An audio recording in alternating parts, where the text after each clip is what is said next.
Hello and happy Thursday, everyone. Today we are going to be doing a rundown of Dev Diary number 89, which asks and answers the question, what's next after patch 1.3? Most of everything that's in this sort of Dev Diary, there's a lot of text explanation, but most of it is kind of really contained in this infographic, so we're going to mainly be focused there. But before we do that, I want to kind of highlight this clause here, which is finally, just like in the original post-release plan Dev Diaries, we will only be talking about improvements, changes, and new features that are part of planned free updates in this Dev Diary. They seem to be kind of shifting in terms of their plans or the way that they are trying to do DLC, where most of the essential features are going to be free, which kind of creates an awkward position for them, but is better for the forward-thinking health of the game overall, because it means the barrier to entry is a lot lower, because a lot of essential features aren't paywalled, but it might make it harder for them to extract revenue. We've been talking about this a little bit on various other videos, so I'll not belabor it, but let's continue. So then, let's get to the categories and see where we stand. For each point in each category that isn't new to the update, there will be a sub-point detailing our progress so far. And so you can see here, they talk about it in a little bit more detail for each of these things, but we'll be jumping in and taking a look, specifically, just taking a look at this legend really quick. You can read it, and of course, it is telling you all of this will be color-coded, and we can kind of take a closer look as we need to through this Dev Diary, but we're mainly going to be focused in this very beautiful infographic. Big fan of the infographic. When there was a similar one for a different Dev Diary, I kind of fawned over it, so I'll try not to fawn over it now. But let's jump in. So warfare. Warfare and diplomacy are two kind of systems that are currently not in very good shape, and generally speaking, the things I complain about the most. And so let's read through what they have not yet updated / new. Reduce the number of early game total wars between great powers. It seems that they need to create a sphere where, or not a sphere, they need to create a system where great powers are going to it becomes a little bit more transparent when they will join in plays, and they become a little bit less caring when you are specifically exploiting unrecognized powers in terms of jumping in on your wars. Currently, the AI really, really likes jumping in on you if you have an unrecognized power as a subject. So, kind of working on that, I guess. Add systems for organizing generals and admirals into discrete armies and navies. This would be fantastic, especially if it included, abilities to go over the 20 general route. And this is discrete armies and navies implies to me that if you can group assign people to fronts, oh god, this would be fantastic.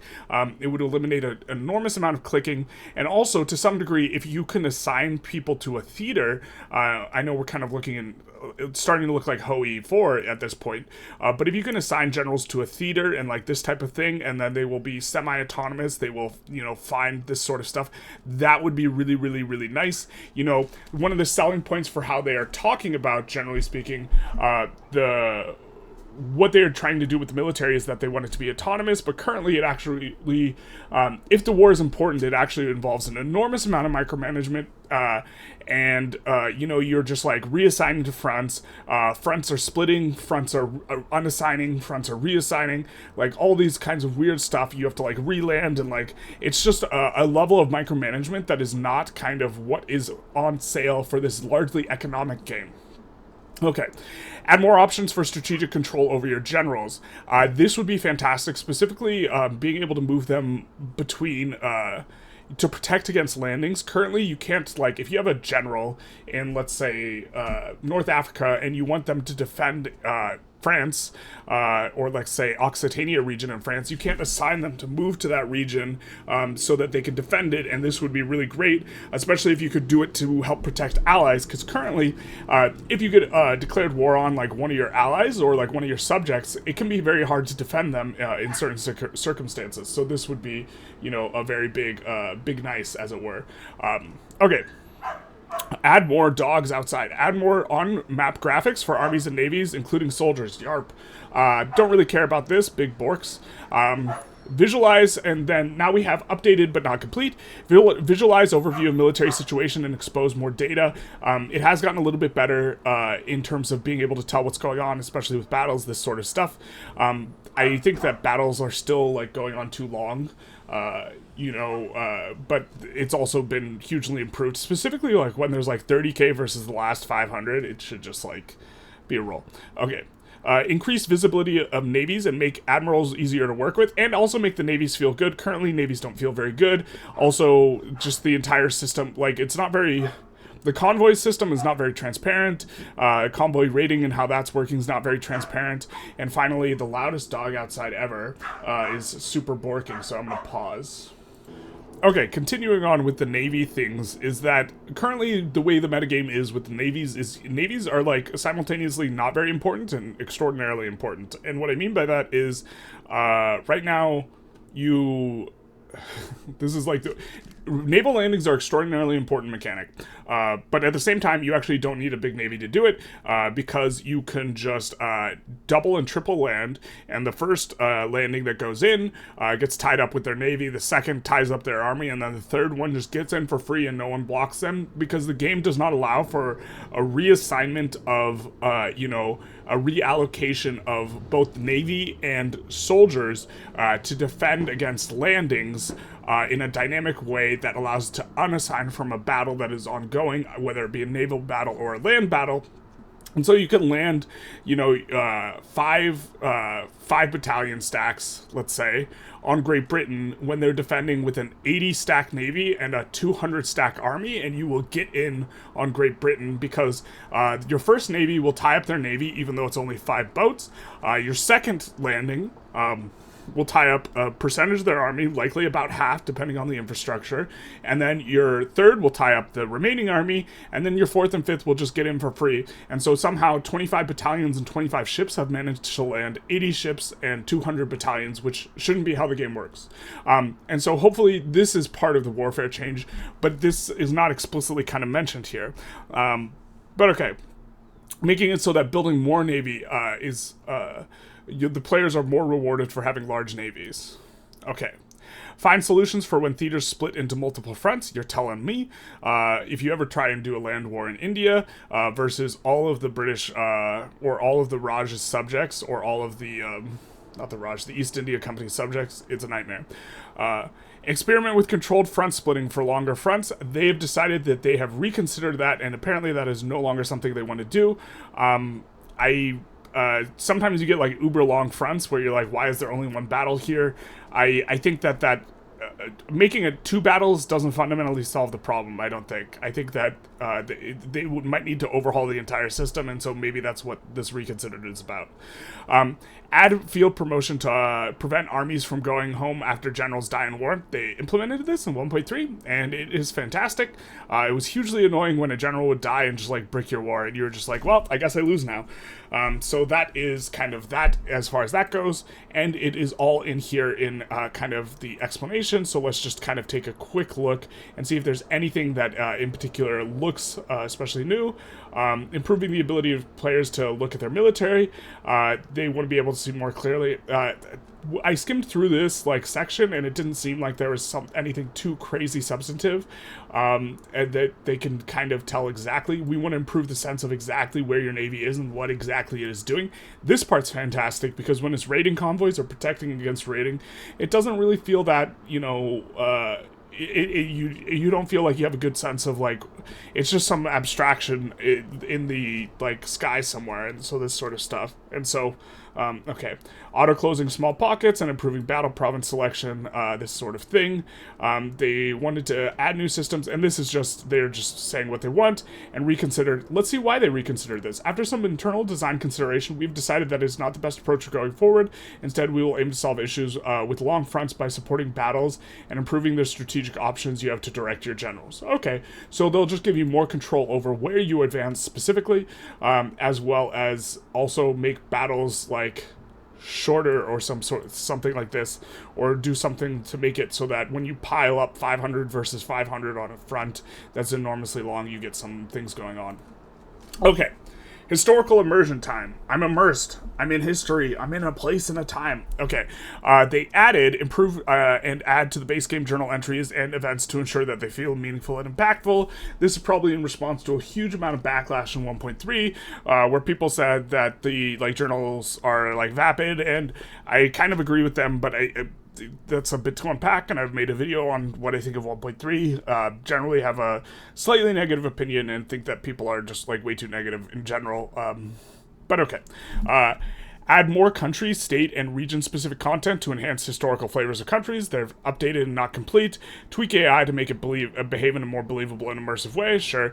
Make the AI succeed more often at content such as Meiji Restoration, Alaska Purchase, etc. Cool. Have a nation unification happen more according to a historical schedule. Let's jump in and see if that's kind of in there. They talk about improvements in 1.2, 1.3. Italy unification was like nerfed in 1.3, and I just think they're never going to unify when they need the extra provinces off of Austria, but okay. And then starting making countries believe in a more immersive way. Yeah, Great Britain just shoves their finger in your pie, and so this sort of stuff. Not updated, adding more region-specific stuff, and going through the base game journal entries and making them feel better. Cool. So now we have diplomacy. And diplomacy, I think, a lot of people seem to think that warfare is the biggest thing that's problematic with the game, and I think it's diplomacy. I really, really think that the diplomatic play, for someone who is just trying the game out, the diplomatic play is the most repulsive thing, because it is so wildly unpredictable. The game feels incredibly opaque in regards to what's going on. There's not a lot of flexibility. You can't renegotiate after the diplomatic play is launched. You cannot resolve stuff before diplomatic play is ended. And so it really doesn't feel like a sort of, you tried to work things out and then you go to war thing. It just feels like whenever you go to war, there's instead, a 100-day delay on going to war, which doesn't quite feel good, and it isn't, I don't think, what they had in mind when they had diplomatic plays. I think the idea was that you were trying to resolve the conflict by other means before, and then it escalates because you can't resolve the conflict in this sort of thing, and that sounds interesting, but that really doesn't feel like what it is. It just feels like there's a delay on wars, which is not a satisfying mechanic, because there's not much interaction in diplomatic plays, and they're just also wildly unpredictable, and whatever inspires the AI to join against you, like sometimes it just makes zero sense. Like you're adding like a one province minor in like Arabia to you're trying to puppet them, and then Russia, who is your overlord in the customs union, declares war on you and it kicks you out of the customs union, and you're just like, what? Now, and it just sometimes very unhinged stuff happens. But okay, let's jump into what they have to say. Add reverse swaying, the ability to offer to join a side and play in exchange for something. Big excited about this. Often like there's a war going on and you like want to try and help one side, but then it just doesn't make sense. It doesn't help you, this sort of thing. And also reverse swaying. One of my biggest complaints is you can only be in one war at once, that you start, if you can reverse sway into wars, this can make expansion a bit more easy, and also give you opportunities to like kind of get yourself involved in more conflicts than you otherwise would be able to, as a result of the reverse swaying. Also kind of would love to do a UK run once they add reverse swaying and just join every single play and never start my own play. I think that would be funny. Okay. Add more things to offer in diplomatic plays. Yeah, currently it just feels like a delay before you could go to war. And then you also, it's just like war goals can get bricked. Is very annoying if like a revolution occurs and it breaks your war goals and you get pieced out and you can't take what you meant to take and you just like auto piece out. Like if I'm taking like, let's say I'm trying to take a portion of France. Let's say I'm trying to release or I forget the Occitania below in southern France, whatever, and then a revolution in France happens, and then the revolution contains all of Occitania. What will happen is France will just capitulate against me, and then they lose nothing, and then the revolution finishes, and they're just completely fine. And it's like things like this that are just incredibly asinine, and like bricking war goals is just a very frustrating thing when it happens, when you had a war goal and it gets bricked, and also when you can't like you have all this progress in the war and then you just can't take anything else instead, right? And so what you were taking is cemented in stone at the start of the play, which I just think is also terrible. I think you should be able to change stuff at the cost of more infamy, perhaps, and that infamy should also just be generally more meaningful for the player. Like going up to 1k infamy, it's really not that punishing if you can like just humiliate great powers a bunch. It's But okay, add an option to trade or at least give away states. This would be fantastic. Really would want to vassal feed, especially if someone takes a province from my vassal earlier in the game. Being able to give it back later and this type of thing would be super, super nice. And currently you can't do it. You can't give away states. You can't buy states. You can't do any of this. Okay. Add foreign investment and some construction in other countries. This seems to be something that people in particular want a lot. I am kind of medium on this. Well, actually, I would like this. This would be super nice. I'm just, from an implementation standpoint, they've described some of the difficulties, and the difficulties seem quite difficult, and I'd rather they solve diplomatic plays than allowed for foreign investment, like in terms of a prioritization. I would prefer, but it is something that would be nice and an improvement, especially if there's like a ton of like resources and in a country and you're trying to import from them and you have a shortage and they're just not building it, and it's like okay. But this is partially solved by the AI just constructing more. And so if you make the AI construct more, this becomes like less important.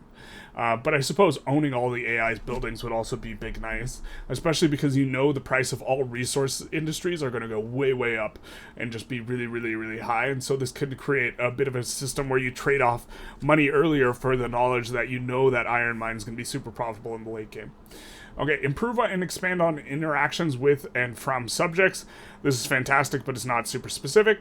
Allow peace deals to be negotiated during a diplomatic play. This is fantastic and would, like, a lot of times, it would be really nice if when a GP joins against you, you could just, like, give something up to just get out of the play that doesn't... isn't like 20% of your income to the person you're like declaring on, and it's like it just feels super, super punishing and super high variance, especially if you're not playing on GP. Like the game's diplomacy feels like if you were playing really small powers, it is very frustrating. Let's just take a quick look. Diplomacy, it looks like they're not adding too much here. But we have, instead of only having the option to give in, yep, this is kind of exactly what I was talking about. And so let's move on to internal politics, which they have added a bunch to in 1.3, which I was happy about, but I would have much rather they focus on either diplomacy or warfare, because these, in my mind, is where more of the problems are. But let's jump in. Added laws that expand on diversity of countries and introduce new ways to play the game. They've updated that. It's not complete. Obviously, a big chunk of that is 1.3. And there are new ways to play the game. But here we have the second point. Make a conservative, autocratic style more interesting and viable, but also more challenging. Currently, it is just you go multiculturalism, you go the migration route, and it's not close. And democratic is better, and liberal is better, and it's just not close. And... I don't think they're very close to achieving this thing, so let's see what they have to say in terms of internal politics. It looks like making it more interesting and also more competitive to play more conservative autocratic style. They just updated that. New laws were introduced, such as one-party state that makes late-game autocracies more viable. One-party state is actually fantastic from my very limited experience, so that's... is good. And then agitators made conservative countries face a greater internal push for reform. This is a nerf to them, but okay. But also, sometimes you can get agitators that are, that are authoritarian. Added laws that expand on the diversity of countries and introduce new ways to play the game. And they added atheism and stuff like this. So, but I guess they, in my mind, they keep on nerfing you as the player's ability to get multiculturalism instead of just nerfing multiculturalism itself. They just make it harder and harder to get. I'm not entirely sure it's harder to get now in 1.3, but I just think that multiculturalism just shouldn't be as good as it is.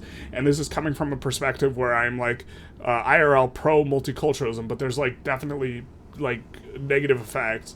There are trade-offs, and you do not experience trade-offs. Like in game, you lose a little bit of authority. That's not a big deal.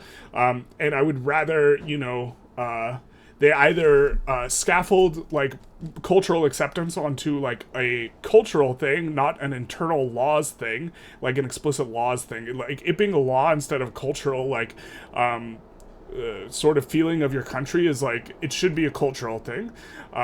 So if they do that, that would be preferable. or they could make the law like kind of represent. The thing is like when people who don't look like the people that you identify with and come into your country, generally speaking, this makes people upset. Now, I don't care, but it makes there's like if you just empirically observe like how people feel when there's like massive migration to their country as the result of like mass exodus and like people fleeing like war-torn areas, it causes problems. It causes like conflict between groups, and currently it just doesn't cause any conflict. There's like it in the game, and so if you want to make a game that is sort of like, you know, showing this type of thing, I'm generally like. Anyways, this isn't meant to be a digression on real world politics and migration, but I think multiculturalism shouldn't be harder to pass a law that says discrimination is not allowed against anyone. That should be easy, but that shouldn't necessarily cause you to have just the positive benefit of a bunch of migration and then no real substantive negative effects other than the loss of some authority. And, you know, also migration shouldn't be an all or nothing thing. They need to change migration because currently, or they need to change discrimination levels. Currently, discriminate is black and white. You're either discriminated against or you're not. And really, it should be there should be a sliding scale where like an ethno-state discrimination is much worse than a freedom of conscience discrimination, you know, where people are allowed to practice whatever religion they want, but they're not allowed to hold place in politics, versus like ethno-state where we're engaging in some cleansing, yo. And so they really need to rework migration so that you can, you know, that you can get migration without multiculturalism. It's just less, and then you pay something substantive for passing multiculturalism, such that you might want to actually just like forego having really high migration in exchange for some sort of trade-offs, but still be able to get migration at all. Right now it's just a light switch. The migration's either on or off depending on discriminated or not discriminated, and it's just okay. Enough said about that. Add petitions to ensure the interest groups in your government. Add petitions to ensure the interest groups in your you add to your government has agency in demanding change. This seems super mild. I've seen it a little bit in 1.3, but it was added, and it's okay. Improve the mechanics of law enacting and revolutions to make it more engaging for the players. Spectacularly well done in 1.3. Add more mechanics for the characters and gave the player more reason to care about individual characters in your country. They added the agitator mechanic. I hope they work to expand it. It would be neat to see you know, a deeper sort of character-driven internal politics in your country, not only in, you know, just the passing of laws, but also, as mentioned earlier, I think there should be a cultural system on top of the law system, and if you had characters influencing the culture, this would be interesting as well. Okay. Moving into other, they want to increase the overall challenge in the economic core loop of the core loop between countries in a way that encourages more economic specialization. This would be fantastic. Currently, there's not really much incentive for you as the player to focus on one thing, with the exception of the early game where there's an enormous amount of incentive, but eventually it just builds out and every economy looks the same. And there's no like decision-making type thing. Just eventually all your economies always look the same. And it would be preferable if they made this, again, more dynamic. By making it more specialization-driven, this would, you know, drive actual choices. But I understand why they didn't do it, because they wanted it to be sandboxy. But stuff that encourages specialization would be nice.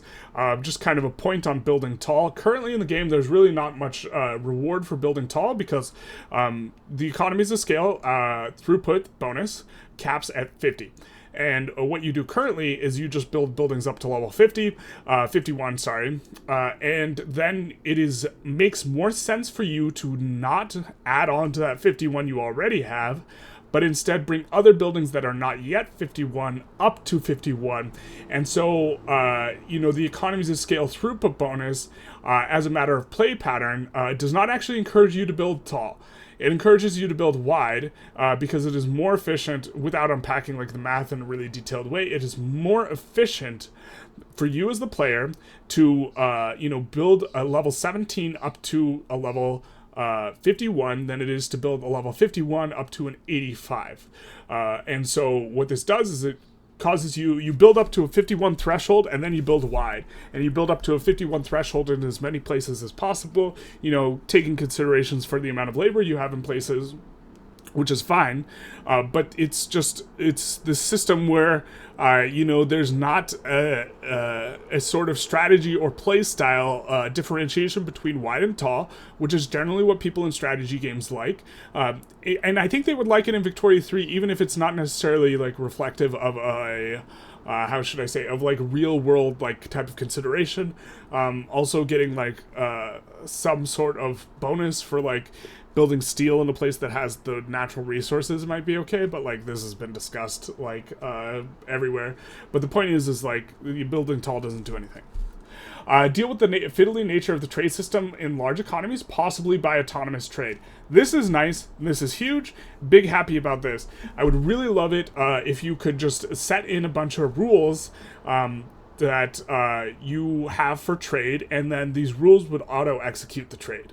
And that way you don't have to go back into the menu and you already have a trade strategy, and you don't have to go back in the menu and like redo it. So it's like if a trade route costs 0 convoys, I have excess bureaucracy, and it is over X profitability, that execute the trade route, or execute the most profitable trade route. Or if this trade route has greater than 10 profitability and it's going to import a certain good, so let's say you want to import all arable goods or all agrarian goods, which you do, then it's going to say if the profitability is above 10, then we just import it, or if it's above 15 and it uses convoys, import. If it's above 5 and it doesn't use convoys, and then import it, like this type of thing. And you could just set up a bunch of heuristics, and you never need to touch the trade lens except to update what your heuristics are, and this would decrease a lot of micromanagement that is just clicking and not it is not cognitively loaded micromanagement. It's not meaningful micromanagement. The creation of sort of heuristics for your like auto trade to like use, this is like cognitive, right? But like the execution is just mechanical in nature, and it's not fun having to like recheck and it's like ugh, and this sort of stuff. It's not, being able to set up economies on the basis of trading in a particular way, you can do that, but you don't need to micromanage and recheck it. Okay. Next up, we have Improve Alert and Current Situation widget to provide more useful information on actionable information. They seem to have improved this, and this is big nice. And let's just quickly roll through kind of the dev diary here in others. They had improved it in 1.3 to make it more useful and actionable. In the future, they want to keep improving it. Cool. And increase the challenge to economic loop and find a way to deal with fiddliness of this. And so when can you expect these changes in the game? Okay, so I guess they don't have an explanation on these for the other. But so when can you explain an explanation? Or when can you expect these changes to reach the game? I can't give specifics on particular points, but what I can say is we are planning a large update with an extended beta period in the second half of this year. We're almost in the second half of this year, which will check off considerable number of points on the list. In particular, we will be aiming to tackle many of the points in warfare and diplomacy sections of this list. Thank God. I have been whinging a lot specifically about warfare and diplomacy. I was kind of upset with 1.2 because they focused on economics. I thought the economics was a relative strength of the game, and that warfare and diplomacy were kind of the more repulsive stuff in regards to game being broken. Still like the game, just to be clear, but I'm happy that they seem to be prioritizing this. I'll end this dev diary, the hell you will, by reminding you yet again that this list only covers changes and additions that will be part of free updates. So it does not include stuff that they will have behind paywall, but I'm very curious to see if they continue with their policy where they are making like the most essential elements free, which they said they were doing on 1.3 and Voice of the People, because there was a bit of controversy because the Grand Edition people bought Voice of the People without having seen the content. Voice of the People is very light on content, but there's a ton of content in 1.3, and so I just think that they chose not to paywall the content, and I think that this is a good sort of way to move going forward. But if they just do it just for Voice of eyes of the people, where a lot of the content is not paywalled, then it will feel a little bit like a shaft to the Grand Edition purchasers. And so just something to think about, but this is kind of beyond the scope of this video. Very excited about some of these changes. I hope you enjoyed this rundown. Feel free to like, comment, subscribe, share, or click the notification bell. I think that's all of them. The YouTube things.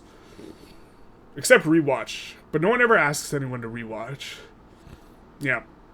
Other than that, have a good day.